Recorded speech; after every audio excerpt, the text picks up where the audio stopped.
existe um filme tão absurdo que parece invenção da internet. Um Godzilla comunista produzido pela Coreia do Norte, dirigido por um cineasta sequestrado pelo regime. Nos anos 80, Kim Jong-il, pai do atual ditador Kim Jong-un, decidiu transformar o cinema norte-coreano em uma potência mundial, e para isso mandou sequestrar um famoso diretor sul-coreano e sua ex-esposa atriz. Um dos resultados dessa história bizarra foi Pulgasari, um filme de monstros gigantes cheio de propaganda política, bastidores perturbadores e uma história tão surreal quanto o próprio filme. Hoje eu vou resumir Pulgasari, explicar toda a história por trás da produção e analisar por que esse talvez seja um dos filmes mais bizarros já feitos. Antes de resumir o filme, precisamos contar a história bizarra por trás dele. Na década de 70, Kim Jong-il, filho do primeiro ditador da Coreia do Norte, Kim Il-sung, se tornou diretor-chefe do Departamento de Propaganda e Agitação do partido. Ele era obcecado por cinema e decidiu que essa era uma das melhores formas de melhorar a imagem da Coreia do Norte. Mas as suas ações para colocar esse plano em prática foram no mínimo estranhas. Em janeiro de 1978, ele sequestrou uma famosa atriz sul-coreana chamada Choi Eun-hee. Ele pediu que seus capangas marcassem um encontro com a atriz em Hong Kong, afirmando que queriam contratá-la para ajudar a criar uma escola de artes e discutir uma coprodução cinematográfica. Ao chegar ao local, a atriz foi dopada e levada à força até um barco, que seguiu rumo à Coreia do Norte. Kim Jong-il era um grande fã da atriz e queria impressioná-la. Ao chegar, ela recebeu roupas e comidas de luxo, passeios supervisionados pela capital, sessões privadas de cinema e o auxílio de vários empregados.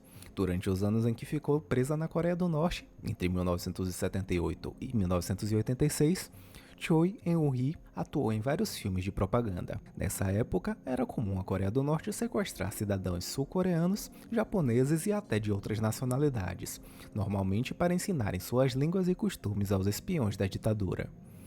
Meses depois do sequestro de Choi, seu ex-marido, o renomado diretor Shin Sang-ok, também foi sequestrado e levado à Coreia do Norte de maneira similar.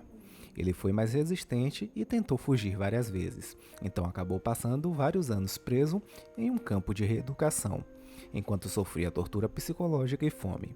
Após finalmente ganhar permissão para trabalhar, Shin foi persuadido pelo futuro ditador a se casar novamente com Choi.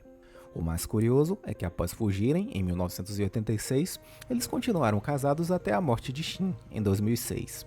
Shin Sang-ok dirigiu vários filmes na Coreia do Norte sob a supervisão direta de Kim Jong-il. O mais famoso, e um dos últimos dele no país, foi Pulgasari, o Godzilla norte-coreano.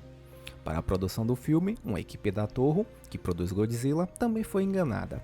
Os 15 profissionais achavam que participariam de uma produção chinesa, mas ao chegar ao solo, descobriram que na verdade estavam na Coreia do Norte. Diferente do diretor e sua esposa, ao menos eles foram liberados após a conclusão do filme. O filme contou com uma produção gigante, no qual milhares de soldados norte-coreanos foram usados como figurantes nas cenas de batalha.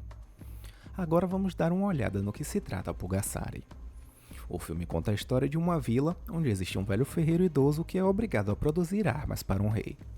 Quando eles ficam sem metal, o governador aparece pessoalmente e os obriga a derreter seus utensílios domésticos e instrumentos de trabalho para produzir armas para que seu exército lute contra rebeldes.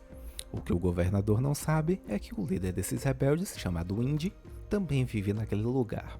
Para que o povo possa continuar trabalhando, o ferreiro esconde alguns instrumentos, mas é torturado e preso por isso, junto com alguns rebeldes que tentaram impedir o confisco. A partir daí, ele se recusa a comer e beber. Seus filhos jogam um pouco de arroz para ele pela janela da cela, mas ao invés de comer, ele usa os grãos para produzir uma criatura mágica parecida com um boneco, chamada Pulgasari, logo antes de morrer. O boneco é levado por sua filha Ami. Quando ela se fura, enquanto costura, uma gota de sangue cai em cima de Pulgasari, que ganha vida e começa a aumentar de tamanho sempre que come algo feito de metal. Quando o Indy está prestes a ser executado, ele é salvo por Pulgasari, que come parte da espada do carrasco e suas algemas. Pulgasari fica rapidamente do tamanho de uma criança, e seu corpo tão resistente que não pode ser perfurado por armas. Enquanto Ami tenta convencer a vila a adotar Pulgasari como seu protetor, Indy invade um local onde sua mãe e irmão foram capturados, já que o governador queria saber para onde ele fugiu. O governador é morto no ataque e um general assume o plano de derrubar os rebeldes. Após várias derrotas das tropas do governo, Pulgasari come suas armas até ganhar seu tamanho gigante. Vendo que não vai conseguir vencer sem uma boa estratégia, os soldados sequestram Ami e obrigam Pulgasari a entrar em uma grande cela de madeira que é queimada. Mas isso só dá mais poder a ele. Pulgasari fica tão quente que consegue até ferver a água do rio por onde os soldados tentavam fugir. Durante o contra-ataque dos rebeldes, os soldados convocam um grupo de xamãs que fazem um ritual que incapacita Pulgasari, que é enterrado por pedras enormes no fundo de um desfiladeiro, dando a eles finalmente a oportunidade de matar Indy.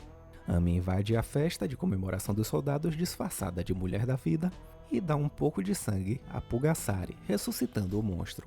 É quando o exército tenta como último recurso construir canhões, mas isso não é suficiente para deter Pulgasari, que até aprende a engolir os tiros e atirá-los de volta. A fera destrói o palácio do rei, matando ele e os últimos inimigos pisoteados ou soterrados, mas a sua fome continua implacável. Ele passa a exigir as armas e utensílios domésticos e de trabalho, assim como o rei fazia. Como única forma de parar ele, Ami decide se sacrificar, chamando a atenção de Pulgasari através de um sino e entrando nele. O Godzilla coreano come o sino, tirando a vida da garota e consequentemente a dele próprio, já que os dois estavam ligados. O engraçado é que esse final, onde alguém ou algum grupo cresce até se tornar um monstro que passa a oprimir a população que jurava defender, pode ser interpretado como uma crítica ao próprio Partido Comunista da Coreia, que ele acabou deixando passar. Outros afirmam que o regime aprovou a interpretação e que Kim Jong-il era um grande apaixonado por cinema, que tinha um conhecimento considerável da linguagem cinematográfica. É possível que ele tenha visto o final simplesmente como uma advertência sobre a necessidade de controlar forças revolucionárias após a vitória. Controle esse que estaria sendo feito pelo seu pai. Há ainda quem diga que o final do filme segue algo parecido com o final da lenda Pulgasari, que já existia há séculos. O filme é extremamente episódico, ele só pula de acontecimento em acontecimento sem que você sinta que está vendo uma história contínua. Nada se conecta com nada direito e você parece estar vendo um resumão de uma série. Nas lendas, Pulgasari é criado por um monge também usando arroz, mas não existe uma figura semelhante a Ami. Nas histórias, sua aparência é uma mistura de vários animais. Partes de touro, tigre, urso, rinoceronte e até elefante aparecem em algumas descrições. Aqui eles decidiram usar uma aparência mais tradicional dos filmes de kaiju, fortemente inspirada por Godzilla. Algumas atuações são terríveis e os homens usam perucas e barbas falsas ridículas, já que a Coreia do Norte tem uma lista de cortes de cabelo permitidas pelo Estado e todos eles são curtos. O que se salva no longa são mesmo os efeitos especiais, que estão mais ou menos no mesmo nível dos filmes de monstros gigantes japoneses feitos na mesma época, até porque foram feitos por uma equipe da Toho.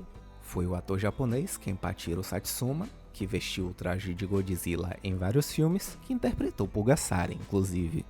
E essa foi a história de Pulgasari, um filme que talvez represente melhor do que qualquer outro a estranheza da própria Coreia do Norte. Uma produção gigantesca, criada por um regime obcecado por propaganda, dirigida por um homem que estava ali contra a própria vontade e estrelada por um monstro que acabou se tornando muito mais interessante pelos bastidores do que pela história em si. Seja uma crítica involuntária ao regime, uma metáfora sobre revoluções fora de controle, ou apenas mais um conto folclórico adaptado para as telas, Pulgasari continua sendo um dos filmes mais curiosos já produzidos. Afinal, não é todo dia que você encontra um Godzilla comunista, feito por um diretor sequestrado e financiado por uma ditadura. Agora eu quero saber a sua opinião. Você acha que o final do filme realmente pode ser interpretado como uma crítica ao regime norte-coreano, ou tudo isso é apenas uma coincidência? Deixe sua resposta nos comentários porque eu vou ler. E se você gostou desse vídeo, não esqueça de deixar o like, se inscrever no canal e ativar o sino para não perder os próximos vídeos sobre filmes estranhos. Aproveita que você já está por aqui e clique em um dos vídeos que estão aparecendo na sua tela agora. Tenho certeza de que você vai gostar da próxima história tanto quanto desta. Até a próxima e tchau!